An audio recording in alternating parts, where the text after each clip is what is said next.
오늘 말씀은 이 형 에서의 장자권을 가로챈 야곱이 형의 축복도 가로채는 그 이야기입니다. 이 야곱의 그러니까 부끄러운 그 민낯을 있는 그대로 보여주는 그런 본문입니다. 야곱이 형 에서의 이 축복을 가로채도록 부추기고 도운 사람은 어머니 리브가였습니다.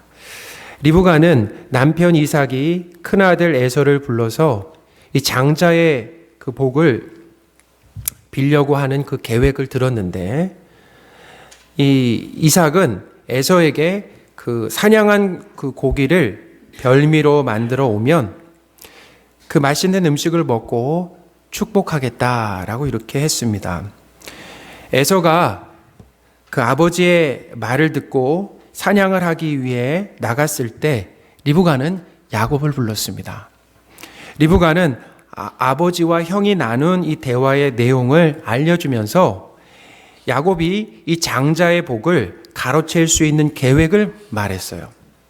우리 9절에서 10절인데요. 같이 한번 읽어보겠습니다. 염소 떼에 가서 거기서 좋은 염소 새끼 2마리를 내게로 가져오면 내가 그것으로 내 아버지를 위하여 그가 즐기시는 별미를 만들리니 내가 그것을 내 아버지께 가져다 드려서 그가 죽기 전에 내게 축복하기 위하여 잡수시게 하라. 아멘. 리브가의 계획은 이 사냥을 간 이 에서보다 먼저 재빠르게 움직여서 사냥해서 잡는 게 아니라 어디서 가져와요? 가축 중에서 가져오는 거죠. 가축 중에 이 양을 잡아서 별미를 만들라고 했습니다. 그리고 아버지를 속여서 축복을 받자라는 거예요. 자, 야곱은 어떻게 반응했습니까? 어머니의 계획에 야곱이 어떻게 반응했는가?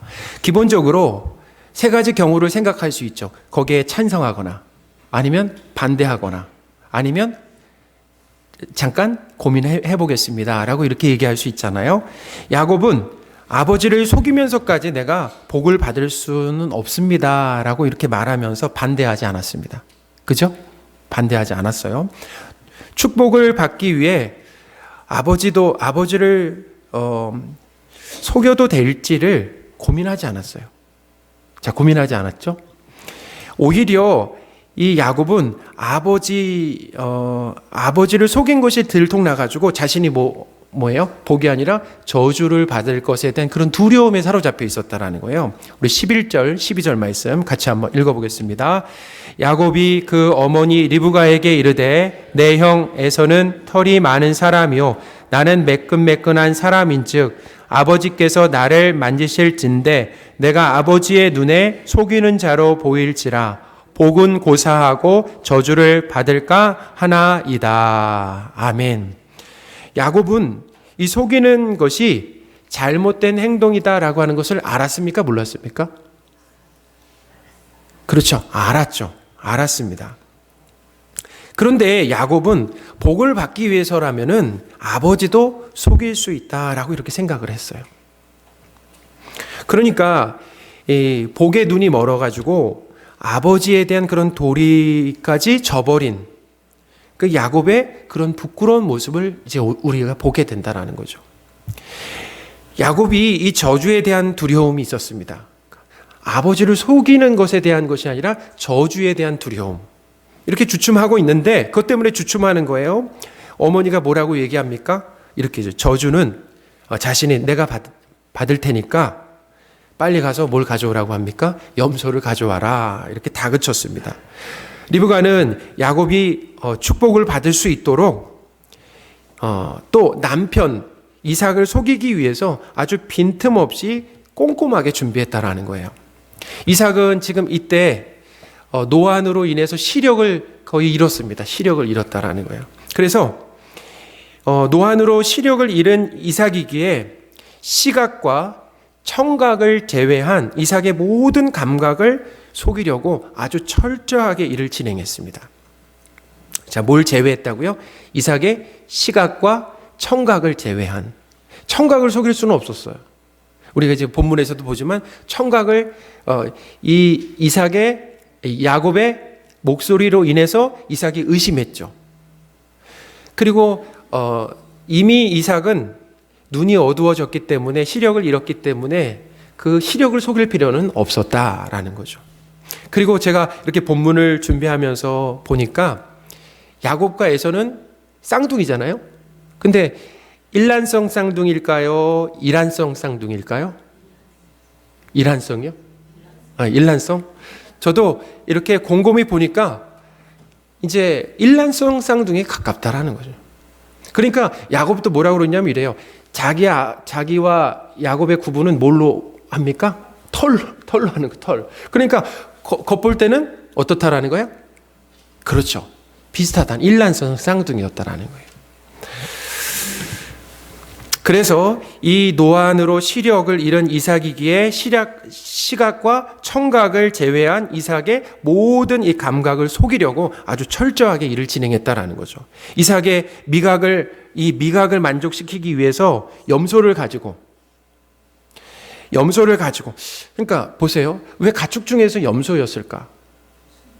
네? 왜 염소였을까? 가축들이 많이 순해서? 네, 좀 염소가 순해요? 양보다? 고기가 부드러워요? 그런 것까지 계산했다라는 거죠. 사냥해서 뭔가를 잡아온다라고 하면 그 고기와 그러니까 야곱이 평소에 야곱이 제가 이렇게 헷갈릴 수 있습니다. 잘 알아들으세요. 이삭이 평소에 먹었던 그 별미 있잖아요. 고기. 그 고기가 있습니다. 그 고기의 뭐라고 그럴까? 식감이라고 할까? 그게 어쩌면 그 염소와 비슷했기 때문에 염소를 잡은 거 아닐까요? 그 염소를 딱 우선 잡았어요. 그래서 요리를 하는데 자, 누구 입맛에 맞게 했습니까? 야곱의 입맛에 맞게 한 것도 아니고 그렇죠. 에서의 입맛에 맞게 한 것, 어머니 입맛에 맞게 한 것이 아니라 이삭의 입맛에 맞게 요리를 했다라는 것입니다. 또한 이삭의 이 후각을 속이기 위해서 리브가는 야곱에게 누구의 옷을 입혔어요? 에서의 옷을 입혔다라는 거죠. 우리 15절 말씀 같이 한번 읽어보겠습니다. 리브가가 집안 자기에게 있는 그의 맏아들 에서의 좋은 의복을 가져다가 그의 작은 아들 야곱에게 입히고. 이삭이 야곱을 여러 번 의심했지만 최종적으로 확인하고 축복한 것은 이 야곱이 입고 있었던 에서의 옷에서 나는 누구 냄새 때문이었다라는 거예요? 에서의 냄새 때문이었다라는 것입니다. 우리 한번 27절 말씀 한번 읽어보겠습니다. 그가 가까이 가서 그에게 맞추니 아버지가 그의 옷에 향취를 맡고 그에게 축복하여 이르되 내 아들의 향취는 여호와께서 복주신 밭의 향취로다. 아멘. 그렇죠. 옷의 향취를 맡았다. 에서구나 하고 축복을 해줬다라는 거죠. 또한 리브가는 이번에 남편의 이 촉각을 속이기 위해서 염소 새끼 이제 염소를 잡고 나서 제가 욕하는 거 아니에요. 그래서 혹시나 목사님이 이렇게 욕을 하시나 이렇게 생각하지 마시고 자 염소의 이 새끼의 가죽을 어떻게 했습니까? 야곱의 이 손과 목에 매끈한 곳에 털이 없는 곳에 이렇게 입혔다라는 거죠. 이렇게 리브가가 아주 꼼꼼하게 빈틈없이 이렇게 준비한 가운데 야곱이 누구에게 나갑니까? 아버지 이삭에게 이렇게 나가게 된다. 결국 야곱은 아버지 이삭에게 축복을 받았습니까? 못 받았습니까? 받았어요. 아버지가 어떻게 된 거예요? 속아 준 겁니까? 넘어간 겁니까? 속아 넘어가신 거예요. 그러니까 아주 잘 속였다. 아주 어떻게 해요? 정말 철저하게 준비해서 속였다라는 거죠. 그런데 야곱은 아버지에게 이렇게 복을 받는 과정에서 야곱은 아버지에게 몇 번 거짓말했습니까? 3번이나 거짓말을 하면서 아버지를 속였다라는 거예요. 그러니까 어머니도 잘 준비해 주셨지만 그 이후에 누가 역할을 한 겁니까? 야곱이 어떤 역할을 한 거예요? 잘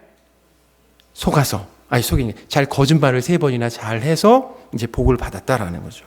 그 첫 번째 거짓말은 뭐냐면은 이삭이 야곱에게 너가 누구냐라고 이렇게 질문을 했는데 야곱은 나는 아버지의 맏아들 뭐라고 얘기했어요? 에서라고 이렇게 대답을 했다라는 거죠. 자신의 정체를 속였습니다. 또 두 번째 거짓말은 아버지가 이렇게 얘기했습니다. 어떻게 이렇게 빨리 잡아왔느냐? 그죠? 진짜 빨리 잡아온 거잖아요. 어떻게 이렇게 빨리 잡아왔냐? 라고 물었습니다. 자, 이렇게 물었을 때 야곱이 당황했습니까? 당황하지 않았습니까? 어떻게 하세요? 만약에 아버지가 이렇게 그냥 아버지가 드실 수 있는데 이렇게 물어본다고 생각해 보세요. 저 같았으면 아마 이렇게 당황해가지고 아마 거기에서 제대로 답을 못하면서 아마 거기서 들통나지 않았을까. 이삭은 이 아버지의 뭐라고 얘기했냐면 야곱은 아버지의 하나님 여호와께서 나로 순조롭게 만나게 하셨다라고 이렇게 뻔뻔스럽게 뭐냐면 거짓말을 했다라는 거죠. 자, 누구까지 팔았어요? 하나님까지도. 그래서 그 위기를 넘겼다라는 거죠. 20절 말씀 같이 한번 읽어보겠습니다. 이삭이 그의 아들에게 이르되 내 아들아 내가 어떻게 이같이 속히 잡았느냐. 그가 이르되 아버지의 하나님 여호와께서 나로 순조롭게 만나게 하셨음이니이다. 아멘. 아버지 하나님 여호와께서 나를 순조롭게 만나게 하셨다라고 하는 이 말, 이거 어디서 들어보지 않으셨어요? 어제 들어본 것 같지 않으세요? 이 말은 아브라함의 종이 그 이삭의 아내를 구할 때 하나님께 기도한 그 내용입니다. 그 내용. 자, 창세기 24장 12절 말씀인데요. 우리 같이 한번 읽어보겠습니다. 그가 이르되 우리 주인 아브라함의 하나님 여호와여 원하건대 오늘 나에게 순조롭게 만나게 하사 내 주인 아브라함에게 은혜를 베푸시옵소서. 아멘. 이렇게 아브라함의 그 종이 기도를 했는데 그 기도대로 하나님은 이삭의 아내 리브가를 어떻게 정말 순조롭게 만나게 하셨다라는 거죠. 야곱은 이 이야기를 알고 있었어요. 아마 아버지나 어머니가 야곱에게 해줬겠죠. 어떻게 만나게 되었는지에 대해서 얘기하면서 하나님이 그렇게 하셨다라고 아마 얘기를 해줬을 것 같아요. 그러니까 야곱이 이 이야기를 알고 있는 가운데 아브라함의 이 종이 했던 말을 어떻게 한 거예요? 그때 이용한 것입니다. 그러니까 이 말을 딱 들으면 아버지가 의심하겠습니까? 의심하지 않겠습니까? 아, 하나님이 이렇게 축복하는 가운데 지금 역사하고 계시는구나. 이게 하나님의 뜻이구나. 라고 생각하지 않겠어요? 그러니까 아버지로 하여금 의심하지 못하게 하는 그런 꼼수였다는 거예요. 야곱은 하나님이 이렇게 순조롭게 만나게 하셨다라고 말할 만큼 하나님에 대한 믿음이 있는 것 같습니까? 없는 것 같습니까? 예?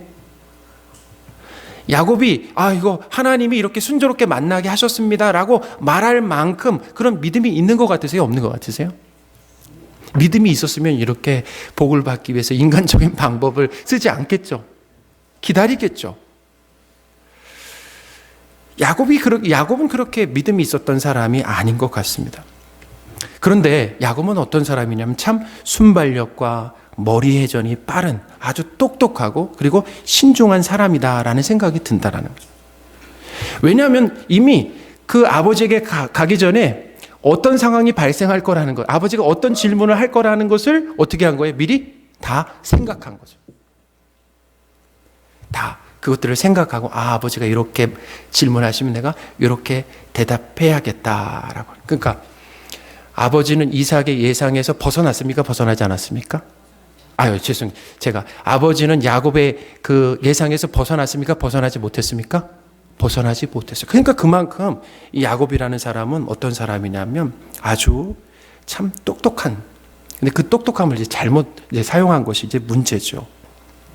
세 번째 야곱의 이 거짓말은 이삭이 야곱의 그 목소리로 인해서 의심이 생겼을 때 이렇게 물어봅니다. 참 정말 내 아들 에서가 맞느냐라고 했을 때 야곱이 뭐라고 얘기합니까?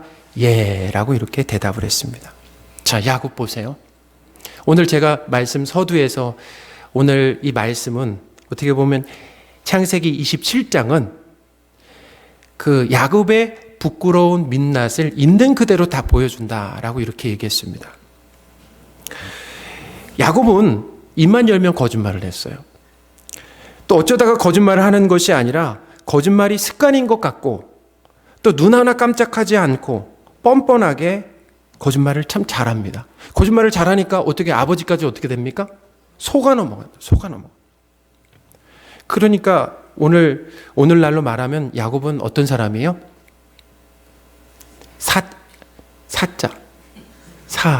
사로 시작하는 분인데 제가 또 함부로 말할 수가 없어요. 나중에 이제 천국에서 만날 텐데 저한테 제가 그렇게 얘기했다고 이제 얘기하면 좀 입장이 난처하잖아요.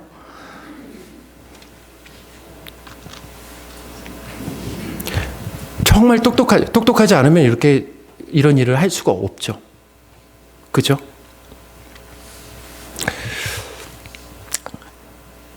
그런데 이해되지 않는 일이 벌어졌습니다. 뭐냐면 이 사기꾼인 야곱이 아버지의 축복을 받았다는 거예요.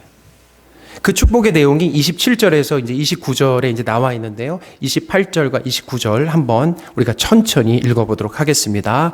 하나님은 하늘에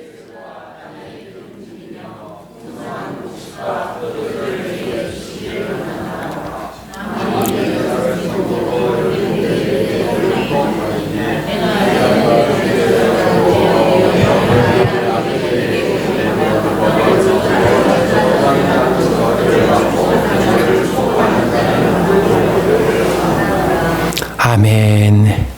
이삭이 야곱에게 축복해 준 이 복은 간단하게 이거예요. 풍요와 그 다음에 모든 나라를 다스릴 건세와 그 다음에 하나님의 보호입니다. 정말 대단한 복이죠. 큰 복이죠.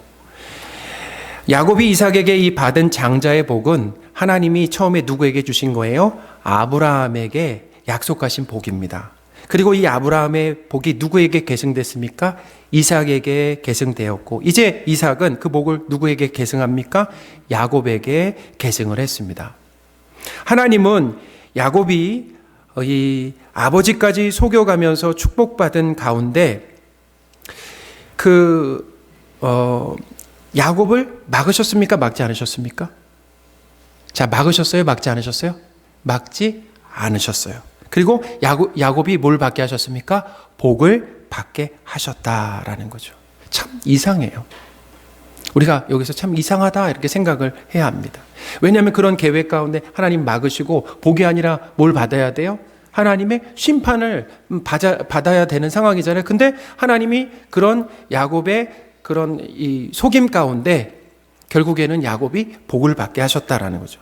하나님은 이 이삭에게 약속하신 이 복을 에서가 아니라 야곱에게 받게 하셨다라는 거죠. 하나님 그것을 언제 정하셨을까요? 하나님 그걸 언제 정하셨을까요? 하나님은 이 쌍둥이 에서와 그 야곱이 태어나기 전에 에서가 야곱을 섬기게 될 것이다 라고 하는 그 하나님의 계획을 말씀하셨어요. 이미 말씀하셨습니다. 창세기 25장 23절 말씀인데요. 같이 한번 읽어보겠습니다. 여호와께서 그에게 이르시되 두 국민이 내 태중에 있구나. 두 민족이 내 복중에서부터 나누이리라. 이 민족이 저 족속보다 강하겠고 큰 자가 어린 자를 섬기리라 하셨더라. 아멘. 이 풍요와 그리고 모든 나라를 다스릴 건세 그리고 하나님의 이 보호를 속이는 자인 야곱이 받기에는 정말 가분하다라는 생각이 듭니다. 좀 어떠세요? 우리는 지금 이런 상황 가운데 이렇게 얘기해야 돼요. 부적절하다. 그리고 부당하다라고 하나님께 사실은 어떻게 보면 이렇게 그런 마음이 들어야 되는 거죠. 야곱은 오히려 이런 복을 받아야 되는 것이 아니라 어디의 자리에 가야 돼요? 심판의 자리에, 심판과 어울려 보입니다. 오늘 본문은 야곱의 숨기고 싶은 그 부끄러운 과거가 가감없이 기록되어 있다라고 이렇게 말씀을 드렸어요. 야곱의 입장에서는 오늘 본문이 성경에서 지워졌으면 좋겠다라는 생각을 할지도 모릅니다. 마치 그렇잖아요. 누구냐면은 다윗처럼. 다윗도 사도행전에 보면 하나님의 마음에 드는 사람, 합한 사람이라는 그런 인정과 칭찬을 받았지만 근데 오직 한 가지 뭐예요? 이 바세바를 간음하고 그것을 숨기기 위해서 그의 남편 우리아를 죽인 이 사건 사무엘하 11장의 그 사건만큼은 성경에서 뭐 했으면 좋겠어요? 그것을 지웠으면 하는 그런 마음이 아마 있을 거라는 생각이 듭니다. 오늘 이 다윗이나 야곱의 그런 어떤 잘못된 모습 그래서 그런 모습을 보면은 야곱은 하나님의 그 복을 받는 것이 합당합니까? 자격이 없습니까? 그렇죠. 야곱이 하나님의 복을 받았지만 오늘 본문은 뭘 얘기하냐면 야곱은 하나님의 복을 받을 만한 그런 자격이 없다라고 하는 것을 보여준다라는 거예요. 하나님은 이런 야곱을 어떻게 하셨냐면 사랑하시고 하나님 나라 백성으로 부르셔서 그에게 복까지 주시려고 합니다. 우리 로마서 9장 13절 말씀 같이 한번 읽어보겠습니다. 기록된 바 내가 야곱은 사랑하고 에서는 미워하였다 하심과 같으니라. 우리 다시 한번 읽어보겠습니다. 기록된 바 내가 야곱은 사랑하고 에서는 미워하였다 하심과 같으니라. 아멘. 오늘 말씀의 제목이죠. 내가 야곱은 사랑하고. 하나님은 야곱이 거짓과 탐욕으로 가득한 삶을 살 것을 아셨을까요? 모르셨을까요? 다 아셨죠. 아셨는데도 뭐 하신 거예요? 야곱을 사랑하신 겁니다. 사랑하는 성도 여러분, 야곱이 사랑받을 만한 자격이 있어서 하나님은 그를 사랑하신 것이 아니다라는 거예요. 오늘 본문은 야곱이 이 사랑이 아니라 하나님께 사랑받을 만한 그런 존재가 아니라 하나님의 심판이 마땅함을 명확하게 보여준다라는 것입니다. 17장에 그것을 보여준다라는 거예요. 야곱은 사랑받을 만한 이런 모습이나 복을 받을 만한 삶이 없었습니다. 복에 눈멀고 거짓에 물들어 있고 그리고 믿음 없는 이 부끄러운 삶을 살아왔다라는 거예요. 그런데 하나님은 그런 야곱을 세상에 태어나기 전에 하나님의 백성으로 선택하셨고 그에게 복을 약속하셨습니다. 왜 하필 야곱입니까? 정말 자격과 기준을 따지는 우리의 계산법으로는 설명이 안 된다는 거예요. 우리는 자격이 있냐, 기준이 되냐 이것을 중요하게 생각하잖아요. 그것을 따지잖아요. 그런 기준으로는 야곱이 왜 복을 받았는지에 대해 설명할 수가 없다. 그렇다면 왜 나입니까? 오늘 말씀을 준비하면서 야곱의 삶은 우리의 삶과 별반 다르지 않다라는 생각을 했습니다. 야곱보다 더하면 더했지 덜하지 않습니다. 돈과 그리고 음란과 지위에 눈멀고 또 사람들의 인정에 목매고 위기를 넘기고 이미지를 관리하기 위해서 거짓을 일삼고 죄를 감추기 위해서 주도 면밀했던 삶. 하나님을 자주 입에 올리지만 실상은 믿음 없는 삶. 야곱을 비난하고 손가락질 할 수 있는 자격이 과연 우리에게 있는가? 저에게는 없습니다. 하나님은 야곱과 같은 우리를 사랑하시고 하나님의 자녀로 불러주시고 복을 주십니다. 내가 이 자리에 있는 것, 내가 오늘 이 자리에 있는 것, 사실 보니까 오늘 이 자리에 있는 것은 쉽지 않다라는 생각이 듭니다. 오늘 이 자리에 있는 것. 하나님의 자녀가 되고 하나님의 복과 하나님의 보호를 받고 있는 것이 우리가 다른 사람보다 더 도덕적이고 또 인격적이고 죄를 덜 짓기 때문에 하나님을 잘 믿기 때문입니까? 그건 하나님의 은혜를 망각한 가장 무서운 착각입니다. 어떻게 우리가 이 자리에 있습니까? 어떻게 우리가 하나님의 사랑을 받는 것입니까? 하나님의 그 은혜라고 밖에는 설명할 길이 없습니다.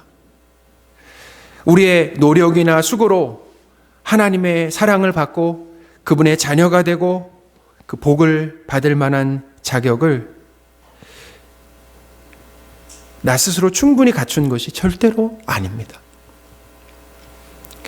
아무 노력과 수고가 없는데 대가를 치르지 않았는데 하나님께서 우리에게 선물로 주실 거죠.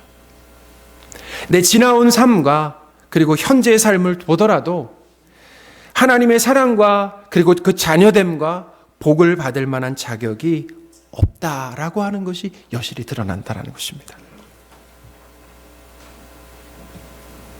사랑하는 성도 여러분, 오늘 말씀을 통해서 우리가 꼭 기억할 것이 있어요. 뭐냐면 우리의 선한 일이 우리가 아무리 선한 일을 다른 사람보다 많이 할지라도, 우리가 하나님의 말씀에 아무리 다른 사람보다 더 순종할지라도 그 순종으로 인하여서 하나님이 우리를 더 사랑하게 만드실 수 없다라고 하는 것을 기억하시기 바랍니다. 우리가 아무리 심각한 죄를 지더라도, 그래서 나 자신도 용서할 수 없고 다른 사람도 나를 용서할 수 없는 그런 심각한 죄를 짓더라도 하나님이 나를 향한 나를 하나님이 덜 사랑하는데 그 일들이 작용할 수 없다라는 거죠. 제가 이 말은 무슨 뜻입니까? 그러니까 하나님이 이미 나를 사랑하고 계신다라는, 내가 어떤 순종하지 않아도 하나님이 이미 나를 사랑하시고, 내가 어떤 죄를 짓더라도 하나님이 나를 사랑하신다라는, 내가 어떤 죄를 짓더라도 하나님이 나를 덜 사랑하지 않을 수 없을 수 없다라는 거예요. 하나님은 그런 탐욕과 거짓으로 물든 우리를 사랑하시고 또 하나님의 자녀로 삼아주시고 복을 주시며, 그것뿐만 아닙니다. 우리를 하나님을 닮은 이 하나님의 그 자녀의 모습으로 우리를 바꿔가고 계신다라는 거죠. 죄인인 우리를 사랑하시고 그리고 자녀로 삼아주시고 복을 주시고 우리를 하나님 닮은 모습으로 변화시켜 가시는 하나님께 감사하시는 저와 여러분이 되셨으면 좋겠습니다. 그리고 그 하나님을 영원히 찬양하시는 우리 모두가 되시길 바랍니다. 아멘.